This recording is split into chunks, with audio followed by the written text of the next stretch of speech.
Hello, how are you? I'm very good. वो दोनों part आप सभी ने पढ़ लिए। पहले फर्स्ट पार्ट पढ़ना है, फिर सेकंड पार्ट पढ़ना है। अभी आपके थर्ड पार्ट है। आज से ही आपकी पोएम स्टार्ट है, तो इनको नोट करना है। मैं चेक करूंगा जब क्लास लगेगी। होमवर्क करना है कंप्लीट, क्वेश्चंस भी यही दूंगा, सब होगा ठीक। अब हम आ जाते हैं हमारी पोएम की ओर। तो हमारी जो पोएम है वो हम सबसे पहले पोएम ले रहे हैं द 7 Acts of Man। हमने फिगर ऑफ स्पीच के बारे में समझा और सबसे ज्यादा फिगर ऑफ स्पीच इसमें देखने को मिलेंगे, हमारे सिमिली और मेटाफर का यूज मिलेगा। और फिर शेक्सपियर साहब की पोएम है। इस पोएम में मैसेज है, डीपर मीनिंग है, और जो उनकी इमेजिनेशन है, जो कल्पना है उनकी, उसको दर्शाया गया है। बड़ी सुंदर पोएम है the 7 Acts of Man। William Shakespeare द्वारा कंपोज की गई है, composed by William Shakespeare. English poetry में उनका बहुत बड़ा नाम रहा है, प्लेस वगैरह उनके बहुत रहे हैं। अब मैं इस पोएम में मैंने एक स्टेंजा भी यहाँ पर आपको लिख दिया है। अब इस पोएम में हमें कुछ पॉइंट्स ध्यान रखने हैं कि भाई ये पोएम आखिर है क्या। पहली बात तो ये करेंगे, फिर उसके बाद विलियम शेक्सपियर क्या कहना चाहते हैं, वो आपको क्या बताना चाहते हैं, इस पोएम से वो आपको क्या मैसेज देना चाहते हैं, उसकी बात करें। तो सबसे पहले तो देखिए पोएम अलग अलग स्टाइल में होती है। कोई बैलेड, कोई एपिक, आपके जो है सोनेट वगैरह। तो ये भी एक सोनेट का रूप है, विलियम शेक्सपियर साहब का, लेकिन प्योर सोनेट इसे कह नहीं सकते। इंपॉर्टेंट पॉइंट्स क्या है? सबसे पहले तो ये पोएम है, ये पोएम जो है ये मोनोलॉग। मोनोलॉग से तात्पर्य है एकालाप। एकालाप, एकालाप का मतलब एक व्यक्ति स्टेज पर आएगा, ये नाटक का भाग है, उसी में ये पोएम है।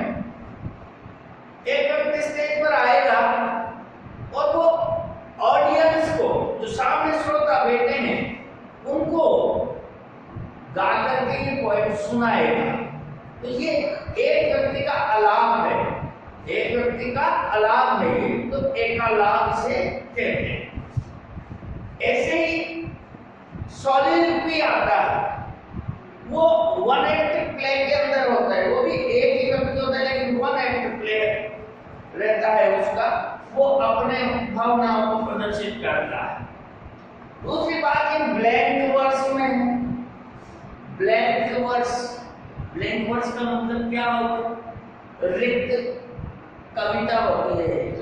इसमें राइम स्कीम नाम मात्र के लिए कई शब्दों में होती है, विदाउट राइम स्कीम कहलाते हैं ब्लैंक वर्ड्स।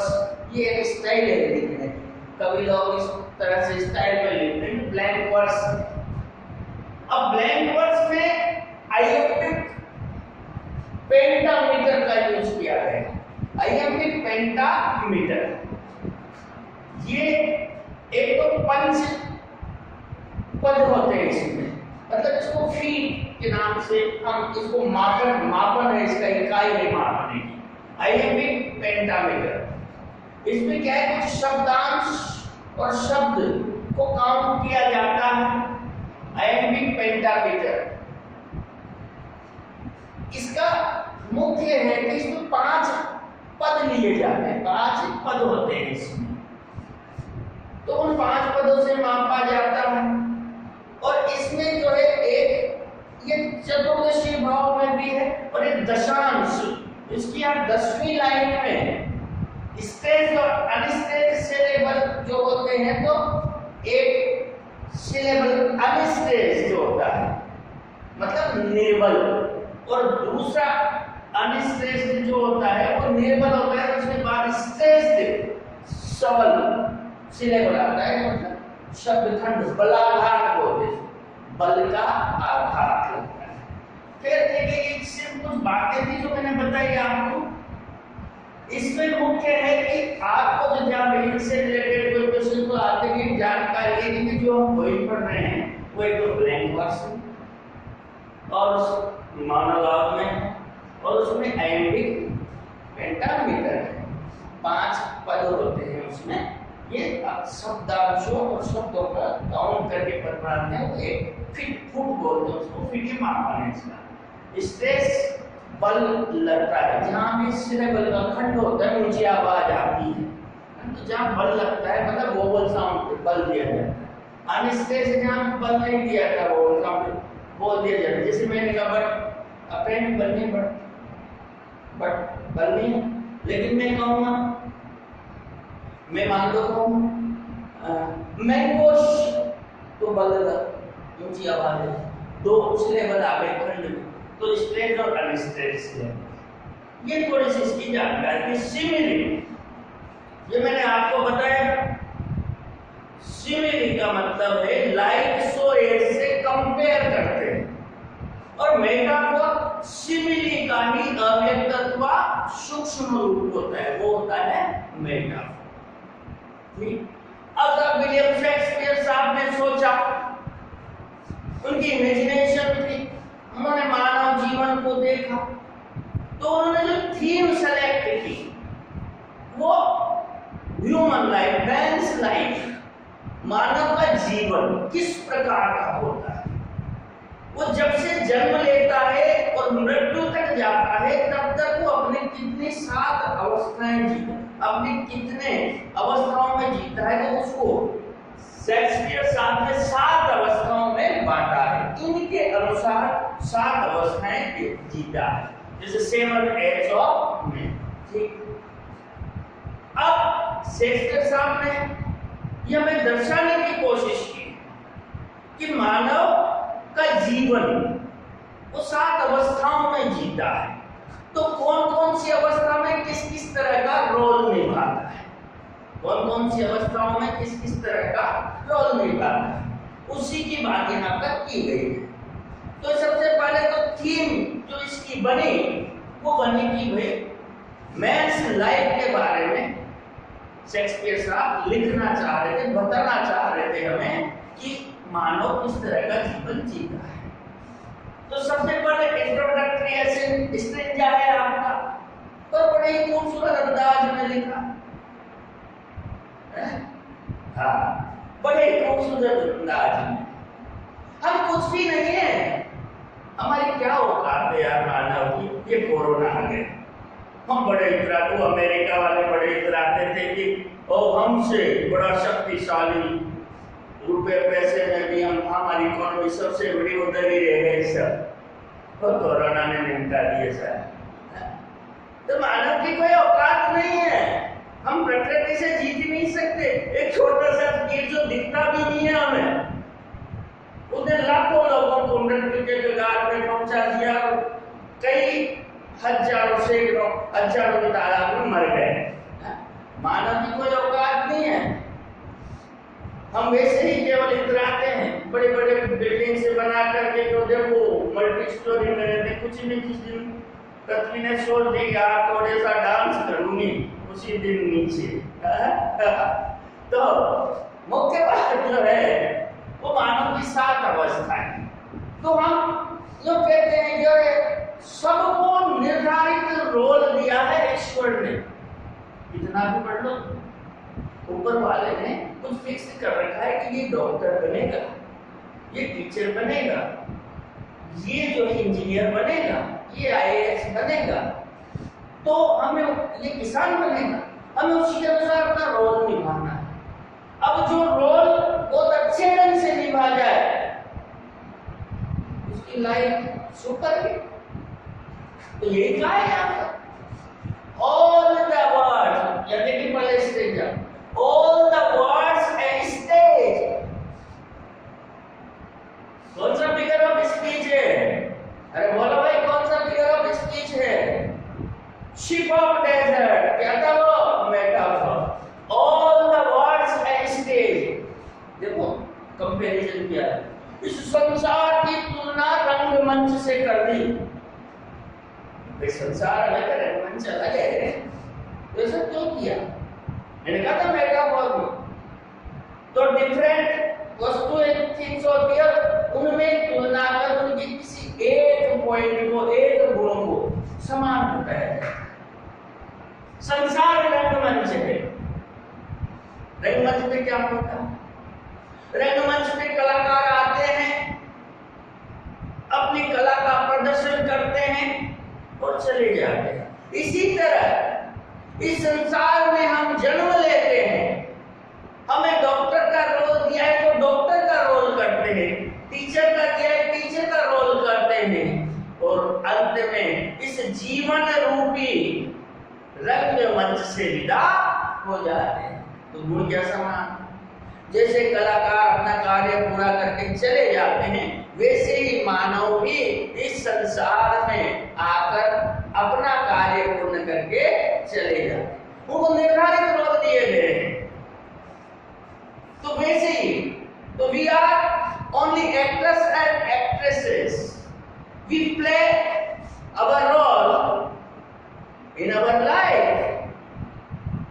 तो हम अब जिस मान लो सलमान खान ने बहुत बढ़िया काम किया, उसकी फिल्म हो गई सुपर हिट हो गई भाई, और नए कोई आए उनसे नहीं बेटा, अभिषेक बच्चन से बेटा नहीं तो सुपर हिट नहीं हुई। तो वैसे ही ये हमारी लाइफ है। अगर हमने इस लाइफ में हमारी लाइफ को हमने उसी तरह से जिया जिस तरह से ईश्वर ने निर्धारित किया था, अगर हम डॉक्टर बने तो हमारे अंदर सेवा करने का जज्बा होना चाहिए, मेवा भरने का नहीं, माल भरने का नहीं। आज कोरोना में कितने चिकित्सा कर्मी लगे हुए हैं, बेचारे अपनी जान पर खेलकर दूसरे लोगों को बचा रहे हैं। तो ऐसा जज्बा, ऐसा भाव होना चाहिए। तो ऑल द वर्ल्ड से स्टेज, तो हम कुछ भी नहीं है, मत इतरा अपने गुरूर पर कि मेरे पास इतना है, कुछ नहीं होने वाला, ये संसार एक रंगमंच है। अरे जो आया है वो जाएगा। गीता में कहा है, गीता में कहा है जो हो रहा है वो भी अच्छा है, जो हो चुका वो भी अच्छा, जो होगा वो भी अच्छा। अरे तू क्या लाया था और क्या लेके जाएगा? इस संसार में जैसे आया था वैसे ही खाली हाथ चला जाएगा। तो बात यही पर है, all the world's a stage and all the men and women merely players।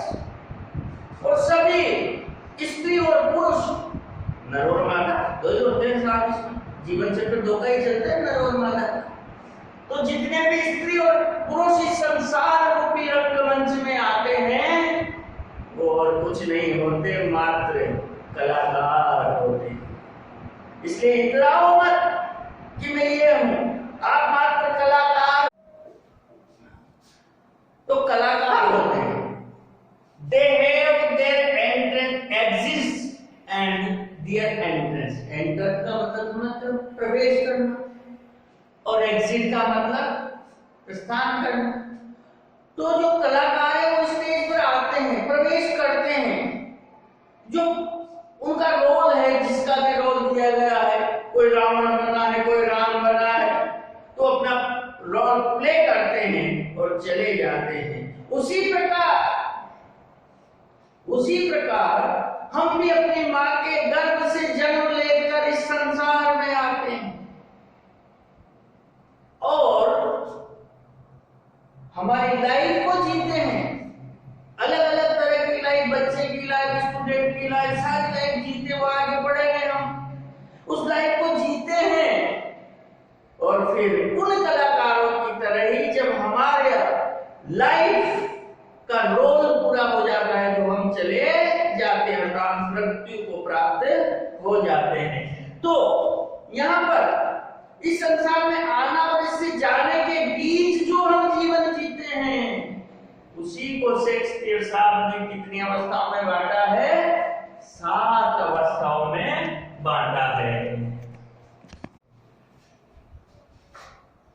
तो स्त्री और पुरुष हम सब हैं उसमें।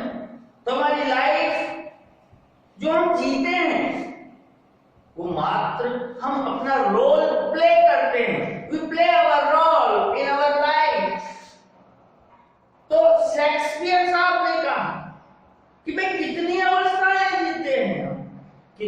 अवस्थाएं हम जीते हैं।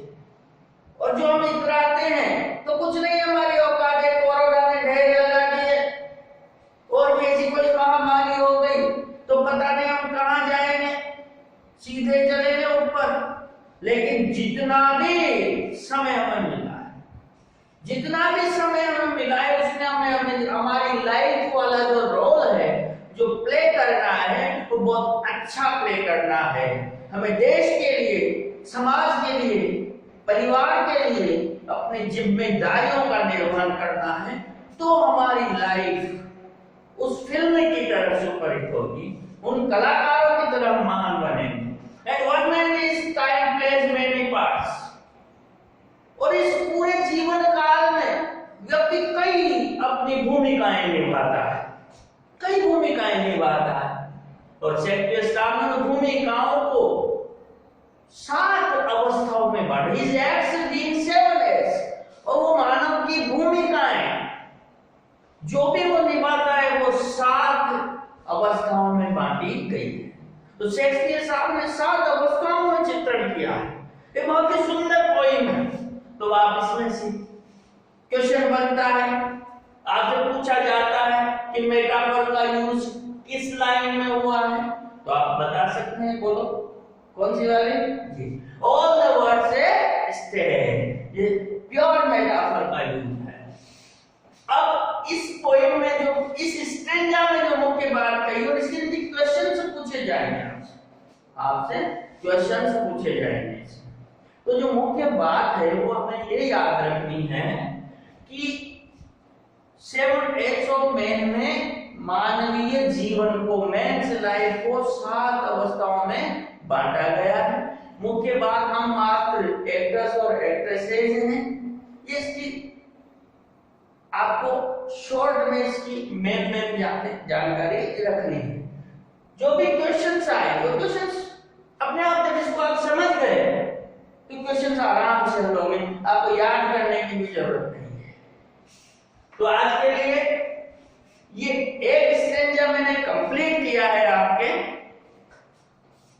आप इसको समझिए, इसको या तो आप स्क्रीनशॉट ले लें या वीडियो को पॉज करके लिख दें। और ये होमवर्क आप अपनी कॉपी में करना है, चेक होगा ये। और मैं क्वेश्चंस भी दूंगा, उन क्वेश्चंस के आंसर भी आपको करने हैं। और 12th क्लास में आप तो इसको सब्सक्राइब करो, इसे हर एक स्टूडेंट सब्सक्राइब करे। और जो पिछले साल के जो बच्चे आर्ट्स में हैं और उसमें हैं, तो हाँ, ये तो सब में आएगी इंग्लिश तो भाई, तो उनको भी शेयर करो। और 1 घंटे 2 घंटे के ऑनलाइन क्लास लेने हैं तो सब शेयर करो। नाइस वीडियो ऐसे लिख करके, अपना नाम लिख करके कमेंट्स करो। कोई प्रॉब्लम हो तो कमेंट में मुझे पता लग जाए कि कितने जुड़ चुके हैं, ताकि जो लाइव क्लास है उसमें ज्यादा से ज्यादा स्टूडेंट्स जुड़ सकें। ठीक है, कल मिलेंगे।